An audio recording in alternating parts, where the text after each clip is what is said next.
नमस्कार, आप देख रहे हैं भारत समय नेटवर्क और आपके साथ मैं हूं निर्मला राव।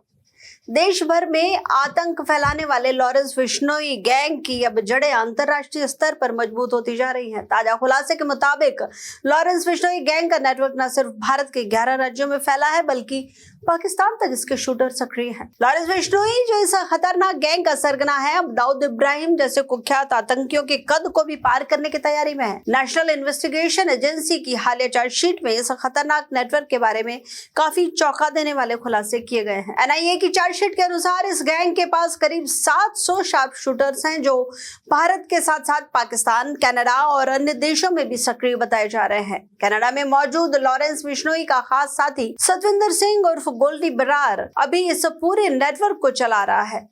एनआईए ने लॉरेंस बिश्नोई गैंग के 16 गैंगस्टर्स के खिलाफ यूएपीए के तहत चार्जशीट दाखिल की है। इनमें से कई शार्प शूटर तो पाकिस्तान में भी छुपे हुए हैं, जहां से ये अपराधियों का संरक्षण प्राप्त कर रहे हैं। गोल्डी बरार, जो कि कनाडा पुलिस और भारतीय एजेंसियों की वांटेड लिस्ट में शामिल है, वही इस पूरे नेटवर्क को फिलहाल ऑपरेट कर रहा है। लॉरेंस बिश्नोई के जुर्म का साम्राज्य भारत के 11 राज्य और 6 देशों तक फैल चुका है। एनआईए के मुताबिक कभी बिश्नोई गैंग सिर्फ पंजाब तक सीमित थी, लेकिन उसने अपने शातिर दिमाग और अपने करीबी गोल्डी बरार के साथ मिलकर हरियाणा, दिल्ली और राजस्थान की गैंग से गठजोड़ किया और एक बड़ा गैंग बनाया। बिश्नोई गैंग अब पूरे नॉर्थ इंडिया में पंजाब, उत्तर प्रदेश, हरियाणा, महाराष्ट्र, दिल्ली और राजस्थान के साथ साथ झारखंड तक फैल चुका है। लॉरेंस बिश्नोई का साम्राज्य यूएसए, अजरबैजान, पुर्तगाल, यूएई और रूस तक फैला हुआ है। गैंगस्टर लॉरेंस बिश्नोई के इस खतरनाक नेटवर्क ने अब तक कई हाई प्रोफाइल मर्डर और अपराधों को अंजाम दिया है। एनआईए की इस चार्जशीट ने सरकार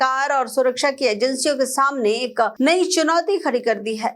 लॉरेंस बिश्नोई और उसके गैंग का नाम भी कई बड़े मामलों में सामने आया है, जिनमें मर्डर, फिरौती और ड्रग का कारोबार शामिल है। हाल ही में हुए पंजाबी सिंगर सिद्धू मूसेवाला और बाबा सिद्दीकी के मर्डर में भी इसी गैंग का हाथ था। लॉरेंस बिश्नोई और उसकी गैंग के खुलासे के बाद अब देखना यह होगा कि क्या सुरक्षा एजेंसियां इस खतरनाक गैंग पर अपनी नकेल कस पाएंगी या फिर बिश्नोई भी दाऊद इब्राहिम की तरह एक और खतरनाक अपराधी बन जाएगा। फिलहाल इस खबर में इतना ही। देश दुनिया की ताज़ा तरीन खबरों के लिए आप देखते रहिए भारत समय नेटवर्क। नमस्कार।